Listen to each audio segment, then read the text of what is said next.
Olá, sou Trindade Costa e quero que você seja bem-vindo ao podcast 1. E para iniciarmos, eu conto com a presença do educomunicador, pedagogo, mestre em Ciências da Comunicação, professor Everaldo Cordeiro. Que bom lhe ver no pódio, professor. Seja muito bem-vindo.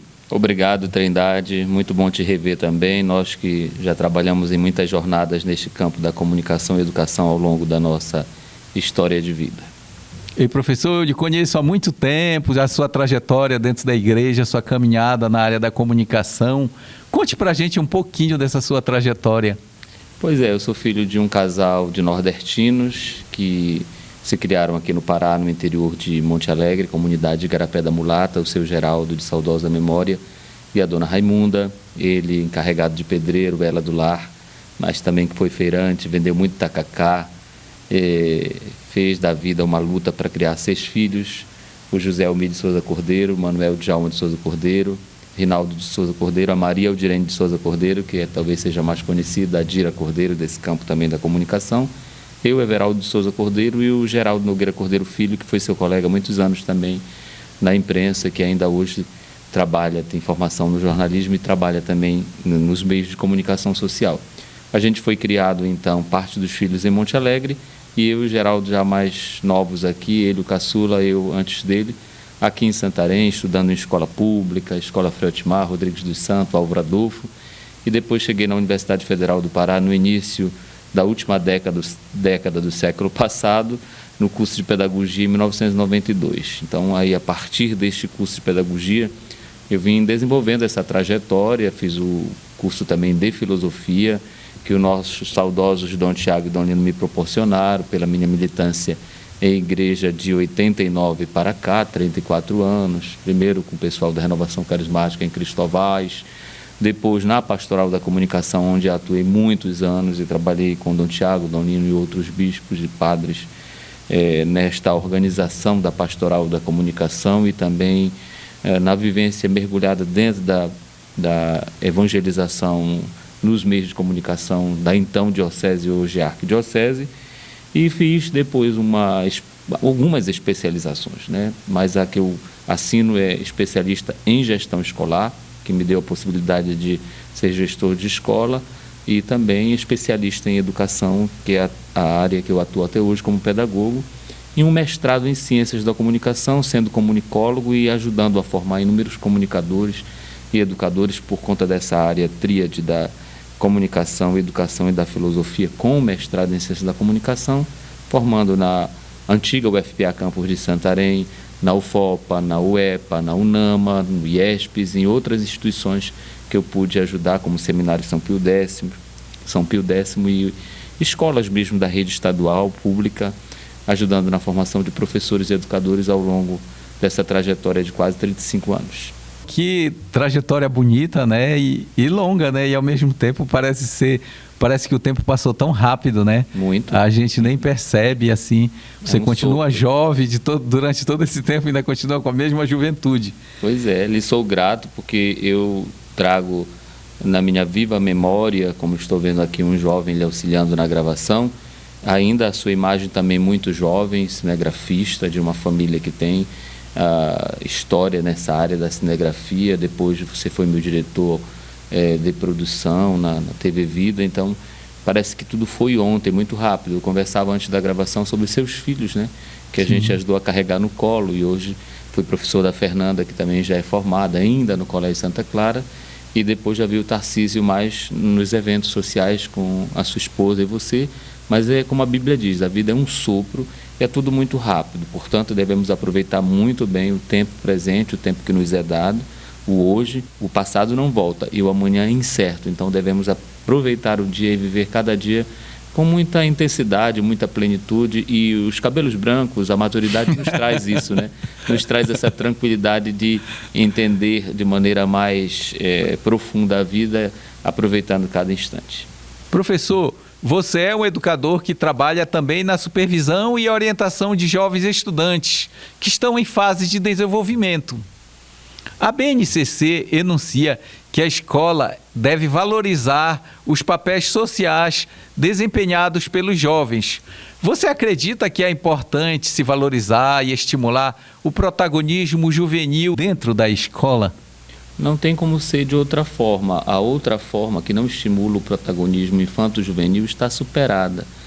Eu acredito nisso como um testemunho vivo porque na minha trajetória de vida muitas pessoas acreditaram na minha infância, na minha adolescência, na minha juventude, né? Professora Lucineide Pinheiro, professor Cleo Neves, professor Alípio Gomes e tantos outros professores, professor Maria Dones, professora Raimunda Costa, se for citar aqui, tantos educadores, tanto do magistério no Álvaro Adolfo que eu fiz, como na pedagogia na UFPA, diria que eu fui muito incentivado, muito valorizado, e às vezes nas minhas loucuras e ousadias de criar eventos, evangelizar shows, levar o Cristoval Santa Clara do ginásio para o estádio, organizar carreatas, colocar programas ao vivo na televisão, colocar programas dentro da sala de aula, como o Radical Líder Filosofando na TV, e tantos outros. Essa ousadia ela só foi possível porque um adulto, uma pessoa que estava já há mais tempo na caminhada, investiu na gente, como a saudosa professora Francisca do Rosário Carvalho. Meu primeiro curso de locução de rádio, 10 dias, um estágio que acabou sendo quase um mês em Fortaleza, no ano de 1991, foi proporcionado por ela, que nos enviou para fazer essa experiência. Então, hoje eu trabalho também tentando valorizar e estimular o protagonismo infanto-juvenil, como a gente fala na área da pedagogia, com a pedagogia de projetos, as metodologias ativas. As metodologias ativas é aquela que o estudante aprende fazendo com a gente, e a pedagogia de projetos é aqueles projetos em que a gente, como você está em um centro acadêmico sabe disso, a gente faz através do ensino, da pesquisa e da extensão, um mergulhar profundo na produção do conhecimento com o educando, junto com ele. Como já dizia Paulo Freire, ninguém educa ninguém, os homens e as mulheres se educam mutuamente, mediatizados ou mediados pelo tempo, pela história, através da vivência da sua cultura. Professor, eu gostaria que você falasse um pouco da sua experiência de como é lecionar para essa geração de jovem que está sempre em busca de novos desafios. Eu sinto muito prazer na docência, sinto falta porque na gestão pedagógica, na coordenação pedagógica, a gente coordena junto aos gestores, os professores, demais funcionários da escola e os educandos. Mas a sala de aula, né, foram praticamente 25 anos da minha vida. Primeiro, onde era Ciranda do Saber e hoje é CEIB, foi meu primeiro emprego como professor com uma turma do fundamental antigo, ainda da quarta série que a gente chamava. E depois eu fiquei, olha só, quase 10 anos na UEPA, fiquei uns 5 anos na UFPA, e o FOPA, em outras instituições, na UNAMA mesmo, 5 anos. Então a sala de aula para mim é esse momento em que a gente pode estar dialogando, estar refletindo, estar aprendendo com os estudantes, não só ensinando. É uma relação prazerosa, verdadeira, profunda, não pode e não deve ser prostituída com ou a partir do chamado pacto da mediocridade. O professor finge que ensina e o estudante finge que aprende. Tem que ser uma relação de muita verdade para que nós possamos parir ideia. E para quem sabe de onde vem a palavra parir, vem de parto, é doloroso, tem dor, mas depois tem o prazer da alegria do filho ou da filha recém-nascido. Então essa relação com o educando na docência direta, na sala de aula, para mim é o que dá mais prazer. É igual quando a gente chega, você sabe que você é do jornalismo, você pergunta para um apresentador ou para alguém que já está à frente das câmeras o que ele gosta mesmo, ele vai dizer: eu gosto de reportagem, eu gosto de estar na rua reportando, entrevistando pessoas. E assim somos nós pedagogos, a gente coordena professores, mas sente falta desse contato direto ali, não só do quadro, não só da relação da sala, mas da convivência e da vivência prazerosa com alguém que mais à frente você vai encontrar lá no posto de saúde, como um enfermeiro, como um médico, ou como teu psicólogo, ou como um empresário onde você vai comprar um produto, você vai dizer: poxa, que legal que eu ajudei a construir este profissional. Então esse é o prazer. Olha que bacana, interessante. Com esse acesso fácil às tecnologias, como é que é pensar uma prática pedagógica diferenciada, de ensinar, sabendo que o professor ele não é mais o total detentor do conhecimento em sala de aula? é desafiador e eu repito que é prazeroso, porque para aquele que se em si mesmo, ou seja, se encheu de si mesmo, como dono da verdade, como acreditando que não tem nada mais a aprender, não exercitando a humildade, ele está fadado a esterilidade, né? A viver estéril, a não produzir filhos e filhas no sentido do conhecimento. Esse exercício da humildade eu desenvolvi muito no curso de comunicação social com a chegada das novas tecnologias, porque você vai perceber meninos e meninas que estão chegando na graduação ou mesmo na educação básica, no ensino fundamental e médio, que sabem mexer mais do que você no celular, que sabe editar pequenos vídeos, que sabe da nomenclatura, que nós nem sempre dominamos a linguagem estrangeira, ou a língua é essa ou aquela outra língua estrangeira. Então tem que ter muita humildade, muita disponibilidade para aprender e para ensinar dentro de uma dimensão dialética e dialógica. Dialética a gente diz na filosofia que é o contraditório, né? Tem as tensões, tem as diferenças, mas a dialogia é saber tecer juntos. Então, ensinar e aprender, porque não existe docência sem discência, também já dizia o mestre Paulo Freire, e nem discência sem docência. É uma relação necessária em que a gente ensina, em que a gente aprende e em que juntos nós construímos o conhecimento, sobretudo nos dias de hoje, com todos os desafios que o excesso de informação faz com que a cada novo segundo uma informação já está vencida. Então é tudo muito processual, muito rápido, e nós temos que aprender a estar dentro desta dinâmica de movimento permanente. Professor, falando dentro dessas suas práticas pedagógicas, dessa sua área que você atua na gestão, como é que é esse processo?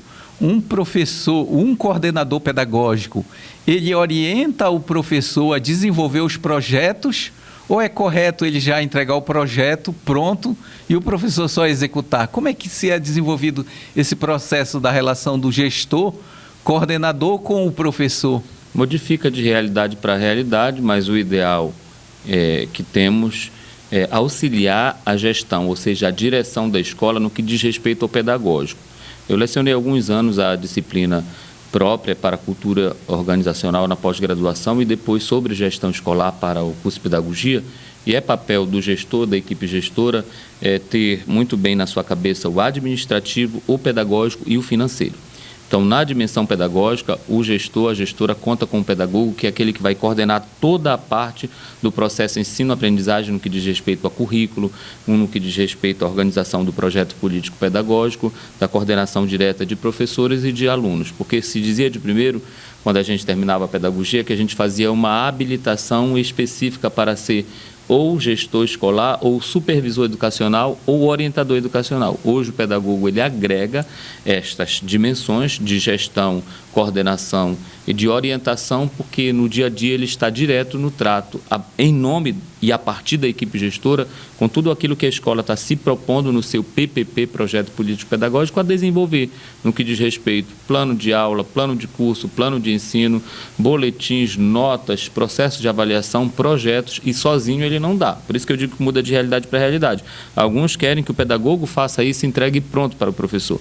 Outros pedagogos, eles constroem isso com a comunidade escolar, envolvendo gestores, envolvendo professores e os próprios educandos e outros colaboradores da escola, quando vai construir, por exemplo, o projeto político-pedagógico. Ele não pode e não deve existir sem ser fruto de um planejamento participativo. Então, é um exercício que a gente faz não para, mas com as pessoas, todos os atores, os sujeitos, como a gente fala, melhor envolvidos no processo. É uma construção coletiva constante, então. Constante, permanente, porque você faz com e você avalia com, porque todos vão responder pelos resultados.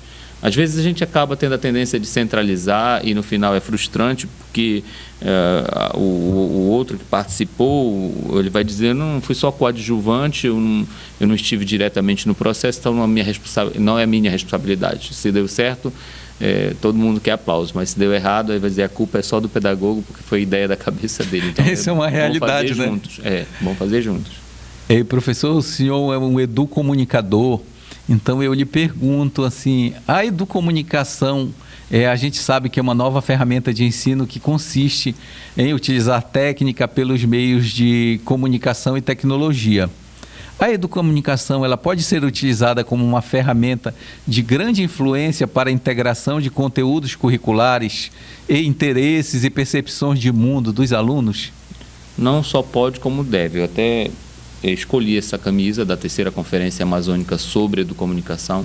É a terceira que eu tenho a honra e a alegria de ajudar na coordenação. Nós começamos ali a primeira em 2014, a segunda em 2016, aí veio o tempo da pandemia, a dispersão. Nós voltamos em 2020 fazer esta conferência e nós estamos então aí promovendo esta área, que é uma área de convergência considerada nova, que vem fazer justamente ou proporcionar tudo aquilo que você muito bem colocou na síntese da sua frase, da sua pergunta, que é fazer com que o protagonismo infanto-juvenil, através não só da utilização das ferramentas comunicacionais, mas do processo de relação educativa com esses meios, o que a gente fala a partir dos teóricos, né, sobretudo Jesus Martim Barbeiro fala dos meios às mediações, que a gente entenda que a gente está aqui gravando, mas tem alguém ajudando e nós estamos mediados, mas daqui a pouco, quando for para o ar, nós estaremos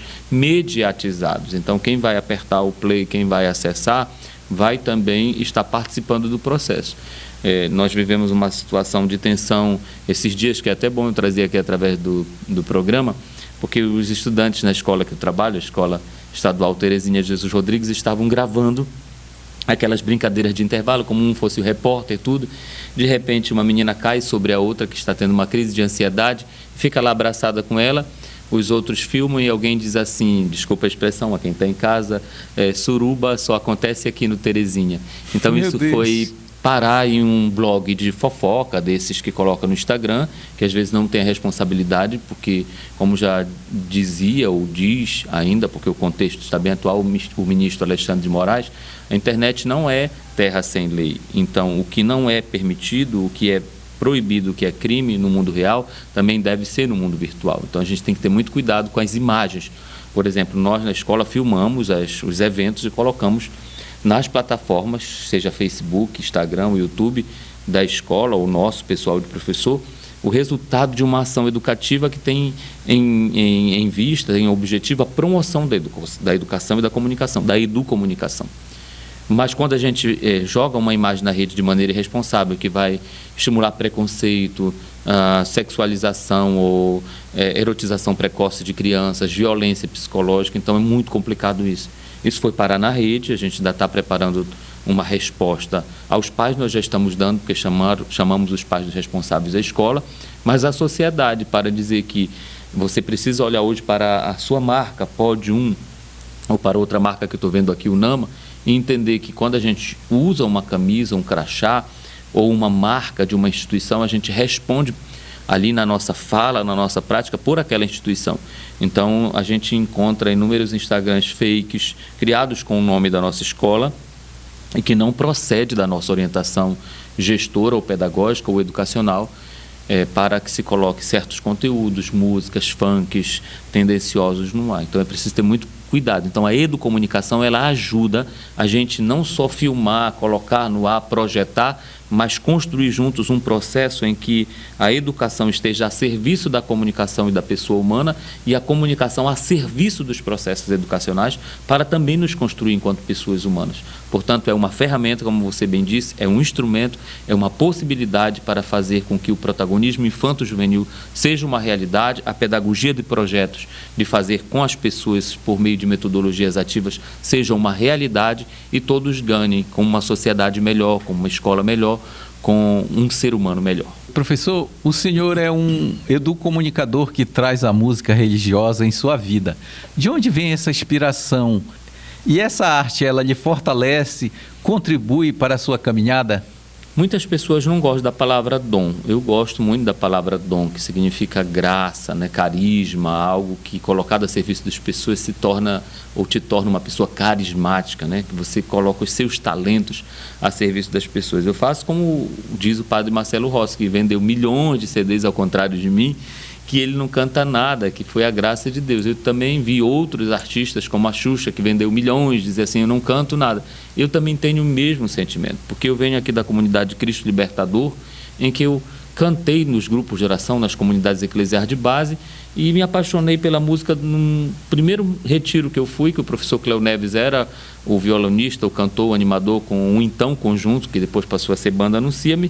Eu ajudei a animar alguns encontros cristovais, então essa vivência com a música religiosa me fez, na solidão do meu canto em Belém, cursando filosofia nos anos 2000, 2001, compor um CD com 13 músicas autorais, que foi o Pra Não Ferir Ninguém. E até hoje é uma alegria quando eu escuto um jovem, um adolescente, uma pessoa adulta, um idoso dizendo: olha, te adorarei.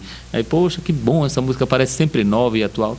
Depois gravei o CD Visitação, os dois bem produzidos, assim como cantor, né, pela sua irmã Wanda, uma das minhas produtoras, para fazer os shows de lançamento, e assim a gente foi semeando isso. Então eu acredito que é um dom, é uma graça, que quando eu pego um violão tocando poucas notas, ou quando eu tenho um violonista profissional, um tecladista perto de mim, brota uma inspiração, vamos criar uma canção nova aqui, aí a gente acaba compondo, fazendo, gravando, produzindo, colocando hoje nas plataformas, e a gente percebe o fruto da alegria no coração das pessoas. Esse para mim é o melhor de todos os resultados, quando você consegue ver a família feliz cantando, o filho de alguém que nem estava participando de igreja: olha, meu filho gostou da sua canção, ele estava ouvindo lá em casa. Então alguma sementinha caiu ali naquele coração. Olha que bom. Esse lado seu artístico, ele tem algum peso ou alguma influência do período em que você atuou muito tempo no rádio, tinha seus programas de rádio, que é como ali na Rádio Rural, que ficava naquele horário nobre